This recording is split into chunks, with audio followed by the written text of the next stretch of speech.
ಚೇಚೆ ಹಾಗೇನಿಲ್ಲ ಗೌಡ್ರಿ. ಇಷ್ಟೇ ಆಗ್ಲಿ ನೀವು ಶ್ರೀಮಂತರು, ನಾವು ಬಡವರು.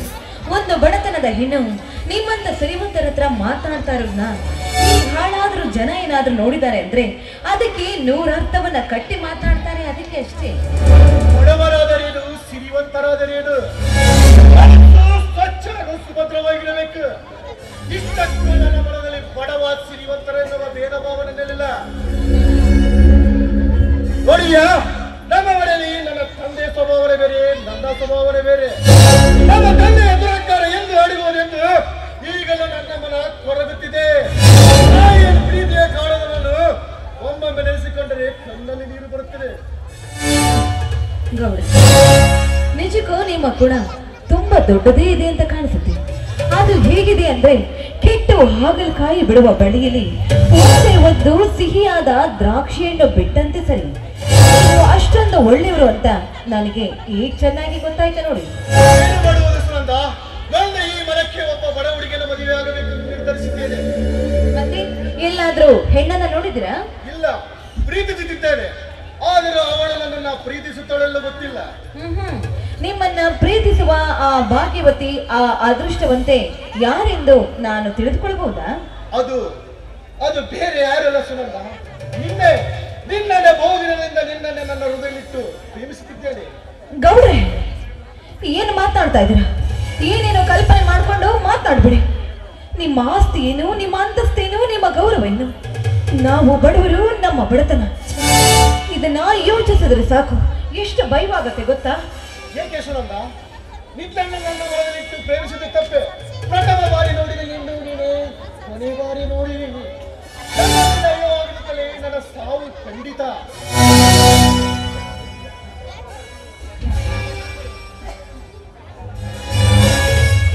ಚೇಚೆ ಹಾಗೆಲ್ಲ ಮಾತನಾಡ್ಬೇಡಿ.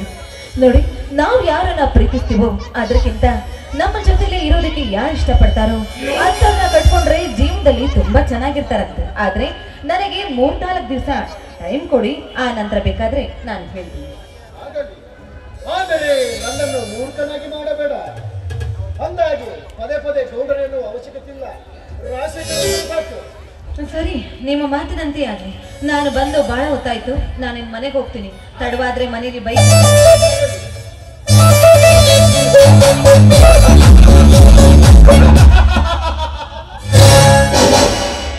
ಒಂದೇ ಗೂಡಿನ ಅಕ್ಕಿ ಅಂತಿರುವ ಅಕ್ಕಿ ಒಂದು ನನ್ನ ಪವಿತ್ರ ಪ್ರೇಮದ ಪಾಶದಲ್ಲಿ ಬಲಿಯಾಯ್ತು. ನೊಂದು ಬೆಂದು ಇದು ಹೆಣ್ಣು ರಾಜಶೇಖರನ ಬಲಿಯಲ್ಲಿ ಬಿದ್ದಾಯ್ತು.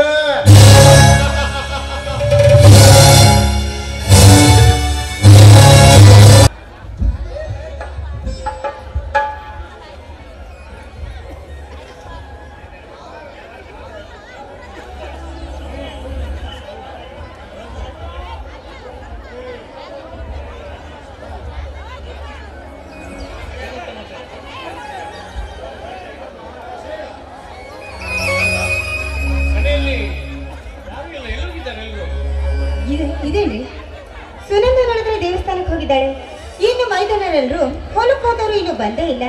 ಅದ್ರಲ್ಲೂ ಮಾವನವರು ಊರ ಹೊರಗಡೆ ಕುಂತು ಮಾತಾಡಕ್ ಕೂತ್ಕೊಂಡ್ರೆ ಬರೋದು ಸಂಜೆ ಹೊತ್ತಿಗೆ. ಇನ್ನೇನು ಅವ್ರು ಬರೋದು ಸಂಜೆನೆ ತಾನೆ. ಒಳ್ಳೆ ಮಸ್ತ್ ಆತ್ ನೋಡ್ ಸುಶೀಲ. ಯಾಕೆ ಈ ದಳ ಬಂದೇಕ ಸ್ವಲ್ಪ ನೆಮ್ಮದಿ ಕೊಡುವ. ಇದೇನ್ರಿ ಇದು ಹೀಗೆ ಹೇಳ್ತಾ ಇದೀರಲ್ಲ? ನಿಮಗೊಂದೊಂದ್ ದಿನ ಹಗಲು ಯಾವ್ದು ರಾತ್ರಿ ಯಾವ್ದು ಏನು ಗೊತ್ತಾಗೋದೇ ಇಲ್ಲ ಅಂತ ಅನ್ಸುತ್ತೆ. ಇನ್ನೇನು ಸುನಂದ ಬರೋ ಗೊತ್ತಾಯ್ತು ಗೊತ್ತಾ? ಅವರು ಬರುವುದರೊಳಗಾಗಿ ಒಂದು ಆಡ್ಮಗ ಆಡೋದು. ನೋಡಿ, ಪತಿಗೋಸ್ಕರ ಈ ಸತಿ ತನ್ನ ಜೀವನವನ್ನೇ ಮುಡಿಪಾಗಿಟ್ಟಿದ್ದಾನೆ. ಖಂಡಿತವಾಗ್ಲೂ ಮಾಡ್ತೇನೆ.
ಅಣ್ಣ ರುದ್ರೇಶ್ ಬರ್ಲಿಲ್ಲನ ಏನು ಬಿಸಿಲಪ್ಪ ಹೊಲ್ದಾಗ ಕೆಲಸನ ಸಾಗ್ಲಿಲ್ಲ.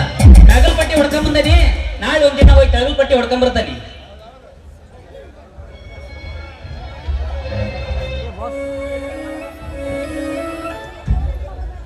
ನೋಡಪ್ಪ, ಆಮೇಲೆ ನಿನ್ನಲ್ಲಿ ಒಂದು ಮಾತನ್ನ ಹೇಳ್ಬೇಕಾಗಿತ್ತು.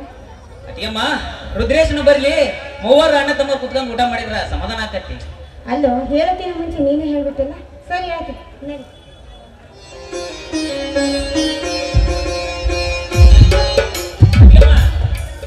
ಅಲ್ಲೋಡು ನಮ್ ಕಾಪ್ ನಾಲ್ಕು ಬರೋದ ಹೆಂಗ್ ಭೀಮ್ ಬಂದಾಗ ಆಕತಿ. ಪಾಪ ರುದ್ರೇಶಿ, ಅಲ್ಲಲ್ಲಿ ಒಂದ್ ಮಧ್ಯಾಹ್ನದಾಗ ಹೊಲ ಬಿಟ್ಟಿದಿ, ಈಗ ಬರ್ತೀಯಲ್ಲ. ಏನಿಲ್ಲ ಲಿಂಗಣ, ಅದು ಡುಗುರಿ ಅಲ್ಲ ಅದು. ಅಲ್ಲಪ್ಪ, ಸರಿಯಾದ ಟೈಮಲ್ಲಿ ಹಬ್ಬ ಹುಣ್ಣಿಮೆಗಳಲ್ಲಿ ಊಟ ಮಾಡೋದು ಕಷ್ಟ ಆಗೈತಿ. ಅಂತದ್ರಾಗೆ ಇವನು ಬಿಡಿ ಸಮಯದಲ್ಲಿ ಸರಿಯಾಗಿ ಮನೆಗೆ ಬರ್ತಾನೇನು?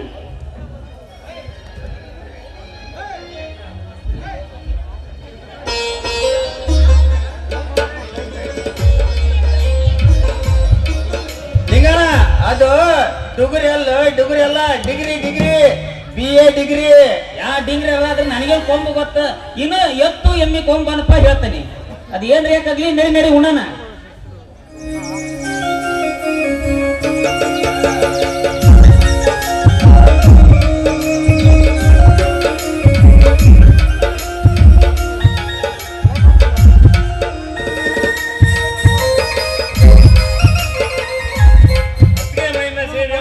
ಮಾಡ್ರಿ ಪಾಪ ಅವನು ಸಣ್ಣವ ತಿರುಗೇಡಿ ಉದ್ದೇಶಿ ಇಟ್ಟಮಟ್ಟ ಎಲ್ಲೋಗಿದ್ದು ಏನಿಲ್ಲಣ್ಣ ಇಲ್ಲೇ ದಾರ್ಯಾಗ ಬರ್ತಾ ಇದ್ನ ಯಾರ ಸಿಕ್ಕಿದ್ರು ಏನೋ ಸಮಸ್ಯೆ ಇತ್ತು ಬಗೆಹರಿಸಿ ಬಂದೆ ದೊಡ್ಡ ಮಿನಿಟ್ರ್ ಮಗ ಇವ ಯಾರ ಸಿಕ್ಕ್ರಂತ ಸಮಸ್ಯೆ ಬಗೆಹರಿಸಿ ಬಂದಂತ ಅಲ್ಲಿ ಉದ್ದೇಶಿ ನನಗೂ ನಿನಗೂ ಕನ್ಯೆ ಕೂಡ ನಮ್ಮತ್ತಿ ಬಂದ್ ನೋಡಲ್ಲಿ ಬಾರ್ವ ಐತಿ ಎಲ್ಲಿ ಬಿಗಿತಿ ದಾರ್ಯಾಗ ಏನ್ರ ಮಾವ ಏನ್ರ ಸಿಕ್ಕದ್ ನಾನು ಏ ಲಿಂಗಣ್ಣ ಏ ಅಣ್ಣ ಬರೀ ಯಾವಾಗ್ಲೂ ಮನೆಗ್ ಬಂದ್ರೆ ಸಾಕು ತಲೆ ತಿನ್ಸಿಲ್ಲಣ್ಣ ಸಿಕ್ಕಿದ್ದು ನಿಮ್ಮ ಮಾವ ಅಲ್ಲ ನನ್ನ ಗೆಳತಿ ಸಿಕ್ಕಿದ್ದು ಅವಳ ಹತ್ರ ಮಾತಾಡ್ಸ್ಕೊಂಡೇ ಬರ್ತಾ ಇದ್ದೆ ಲಿಂಗಣ್ಣ ನಿನಗ್ ಮದುವೆ ಮಾಡಿದ್ರೆ ಅತ್ತಿಗೆ ಬರ್ತಾಳ ಇನ್ನ ಸುನ್ನಿಗ್ ಮದುವೆ ಮಾಡಿದ್ರೆ ಮಾವ ಬರ್ತಾನ ಹಂಗನಾರ ಬರ್ಬೇಕು ನಮ್ಮ ಮಾವ ಅಂತಂದ್ರೆ ಹೆಂಗ್ ಬರ್ತಾನ ಹಂಗನಾರ ಬರ್ಬೇಕು ಅಂತಂದ್ರೆ ಶ್ರವಣ ಬೆಳಗೊಳಕ್ ಹೋಗಿ ಗೋಳ್ ಗುಮ್ಟೇಶ್ವರ ಮೂರ್ತಿ ತಂದು ಎದುರಿಗೆ ನಿಲ್ಲಿಸಿ ಇವನೇ ನೋಡ ನಮ್ಮ ತಂಗಿ ಗಂಡ ನಮ್ಮ ಮಾವ ಅನ್ಬೇಕಟ ಇನ್ನ ಸುನಿ ಮತ್ತೆ ಯಾರನಾರ ಮನಸ್ನಾಗ ಪ್ರೀತಿ ಪ್ರೇಮ ಅಂತ ಏನಾರ ಇದ್ರೆ ಹೇಳು ಈಗಲೇ ಚೌಟ್ರಿ ಐತೆ ಇಲ್ಲೇ ತುತ್ತೂರಿ ಡುಮ್ ಊದಿಸ್ಬಿಡೋಣ ಲೇ ರುದ್ರೇಶಿ ನಮ್ಮ ಅಂಟನ್ನಾಗ ಯಾರನ್ನ ನೋಡಿ ಮದ್ವೆ ಆಗಿಲ್ಲ ಲೇ ನಮ್ಮ ತಂಗಿ ನಾವು ನೋಡಿದ ಗಂಡನ್ನ ಮದ್ವೆ ಆಗೋದು ನಮ್ಮ ತಂಗಿ ಅಪರಂಜಿ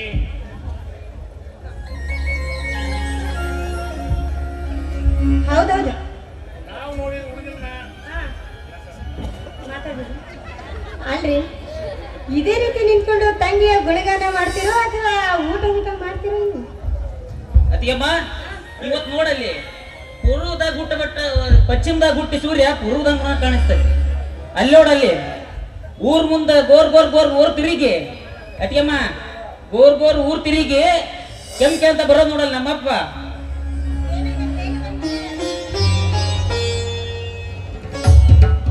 ಏನ್ರ ಮಕ್ಕಳ ಎಲ್ಲರೂ ಸೇರಿ ಏನೋ ನಡ್ಸಾಕತ್ತೀರಿ ಈ ನಿಂಗಣ್ಣ ಅದನ್ನಲ್ಲ ನನಗ್ ಬಾಯಿ ಬಂದಂಗ್ ಬೈತಾ ಇದ್ದ ನೋಡಪ್ಪ ಯಪ್ಪ ಬಂದು ಕುಡ್ಲಿನ ತ್ಯಾಗಿ ಹೇಳ್ತಾವ ನೋಡಪ್ಪ ಆಕಿ ಸಣ್ಣ ಹುಡುಗಿ ಬಿಡ ಯಾಕೆ ಬೈತಿ ಈಗ ಅಲ್ಲ ನೋಡ ಮಗ ನೋಡ ಹೆಂಗೈತಿ ನೋಡ ಎಂತ ಮಾತಾಡಕ್ಕಾರ ಬರೋದಿಲ್ಲ ನೀವೇ ಬಲು ಮಾತಾಡ್ತೀರಿ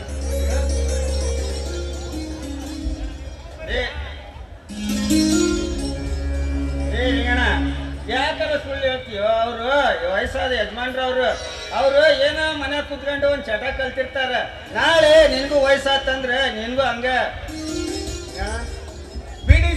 ಬಿಡಿ ಸೇದೋದಕ್ಕೆ ಬೈತಾ ಇದೀಯನೋ ನಿಂಗಣ್ಣ ಕುಂಟಿ ತಾಳ ಅನ್ಸಕ್ಕಂತ ಕಂಬರ್ ಶಿವಣ್ಣವ್ರ ಮನೆಗೆ ಹೋಗಿದ್ದೆ ಸಾಯಂಕಾಲ ಕೊಡ್ತೀನಂತ ಹೀಗೆ ಬಂದೆ ನೋಡಿದ್ರೆ ನಿಂಗಣ ನಮ್ಮಪ್ಪ ಏನಾರ ಕೆಲಸ ಮಾಡ್ತಿರ್ತಾನೆ ಸುಮ್ಮನೆ ಕೊಡ್ರಂಗಿಲ್ಲ ಯಪ್ಪ